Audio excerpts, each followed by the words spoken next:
Hello, John. No, Oliver. And so today we're going to talk about Simon Harris. It looks like he's going to get the job of the Minister for Foreign Affairs. And I want to get your idea of what you think. I'll give you my idea in the beginning. Okay, so my idea is that I think he'd be a fairly good Minister for Foreign Affairs. I could see him on the international stage more so than the national stage. I think on his first day as the Taoiseach, he went off to Spain and Mary Lou was running around the house in the Dáil Éireann. If you remember, he went missing on his first day in work and Mary Lou went into the breakfast room. The porridge was cold and he wasn't showing up, she said, for work. But I later was going down the M50 and I seen him coming in with the Spanish Prime Minister and the motorcade and the whole lot. And so he was quite busy. So obviously he likes foreign affairs. It was on his first day in the job, he did that. Okay. So I would say he'd make a very reasonable, very good Minister for Foreign Affairs. I want your opinion on it. Well, I hope so. That's number one. But when you're Minister for Foreign Affairs, one of the advantages, quite frankly, is keeping your mouth closed. Don't be putting your foot in it. Now, he was reported as apparently, according to himself, a light-hearted interview when he referred to the forthcoming president of the United States, President Donald John Trump, in some not a very complimentary fashion. Now, you can't do things like that in any kind of humorous or otherwise interview that's aired in the public. You can't do that sort of thing. You've got to sort of be patient and have your when you do speak with a calm, confident, diplomatic manner. Now, it doesn't mean that when you're speaking, one wonders what you're actually saying. Sometimes politicians speak, and precisely what they mean or saying is very difficult to understand. It's gobbledygook, if you like. But a Minister for Foreign Affairs has a very important role. And the main thing is to keep on good relations with as many people that you deal with abroad as possible. Button your lip as regards criticism of people. Try to reason with them. For example, because of the politicians and the government's attitude here towards Israel, they have closed their embassy, and so that their people here haven't got the representation that they need from that country, the Jewish people. So that's a very dangerous thing to happen, and not a good thing because when you have embassies and when you have being able to speak to people, there's a way of supporting or trying to influence people, the like of the Israeli government, without insulting them, to speak common sense and restraint and respect. These are the fundamental qualities that needs to be highlighted more than anything else. Refrain from calling people any kind of names, either in humorous TV or any other sort of place. This is why you Okay. want to I'm button your just lip. I'm just going to go through a list of things that, ideally, the foreign minister should have. Okay, so calmness. Well, Right. he is fairly calm. Patience. I've seen Simon Harris being a little bit impatient. He needs to work on that, I'd say. He needs to, first of all, when people disagree with him, I mention the Buck family, who's Enoch, a teacher standing up for what's right as regards this gender business.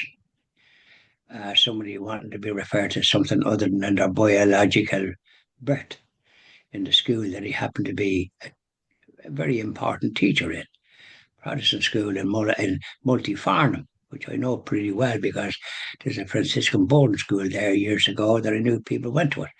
Suffice to say that he'd want the Buck family have principles, and Enoch Buck that is standing up for these principles, these values that Christians have, and not to sort of sideline it. the state would want to respect that. They Mhm. don't. But Okay, that's he's a little. not standing up. Yeah, but I'm talking about the business of the state and the government. If you don't do things right and respect people, that's the fundamental basis of any proper society. Respect the dignity of people. You don't try to say something is good when it's quite the reverse, even. And so a Minister for Foreign Affairs has a very important role because he represents the government to governments around the world. Now, Simon Harris, as a Taoiseach, made this blunder as regards President-elect President Donald J. Trump, which I support, and a lot of people in the United States do as well. With the media here, that we're saddled with, don't support him. And more's the pity because we have 30 million of people of Irish descent in the United States, and they contribute a great deal to that country. Having when they went there first, they were at the bottom of the pile and weren't shown any respect. Mhm. But they prospered and come on, and they got into the political system and were able to deal with their enemies. So these are the qualities that the Irish people have in the United States. So the first thing is to respect that country. And if you've made a mistake, apologise, not try to justify it. Mr. Harris tried to do that, so that's a black mark in my book. The best thing to do is to be cool, calm, and collect. And when you're representing a country, have the respect and the people abroad. This country was very well respected for centuries for standing up for what was right and good. They've lost a bit of the ground in that area, I'm afraid. It needs to be recaptured and needs to be an objective of any proper government representing this country. And Mr. Harris has been a Taoiseach. He left a little bit to be reserved in my book. He'd want to learn from your mistakes. We all try to learn from our mistakes because none of us are perfect. We make mistakes as we go through life, don't we? And but we try to improve. And I'm at an age now when whatever mistakes I made are a long time in the past. But here we are, and so Simon Harris has an important job, a very responsible job. So patience and we Negotiation need to be skills. You'd have to be able to negotiate. he'd be having negotiate and make sure that we're treated with fairness wherever we're going. You don't have to genuflect to the EU all the time, That's right. Very good quite point. frankly. You want to be have an independent attitude towards all these big entities and not have to jump whatever way they tell you to jump. You've got to have principles yourself. And this government has shown that that seems to be a scarce commodity. I was, You can't do what? one thing I was thinking was that Simon has a young family, and I was talking to a Kerry politician quite recently, and the Kerry politician told me that he said the best time for a man to get into politics is 50 years old. That really took me by surprise. And I said, why is that? And he says, when a man is 50 years old, he's got a lifetime behind him. He's a man and he's reared his family. Right. Ideally, he's reared his family, he said. Okay. So the best time, and then he has his family supporting him when he's 50, going into politics. That's the best time. I couldn't believe it. I thought, wow. Well, you see, what he's talking about there, quite frankly, is having the experience, because you make as you're going through life, you make mistakes here and there. You do your best, by the way. You're not trying to do that, but you make mistakes. In some ways, you do. We all do, and I do, and I think everybody does. But if you're aiming for if you're trying to do things right in any event, and then if you have an important job like in this government as a Minister for Foreign Affairs, you want the one thing you want is what are called prudence. You want and patience and the business of respect. Who's going to respect you if you're open your mouth too much. Avoid the trap of the TV too much because they often try to trap you.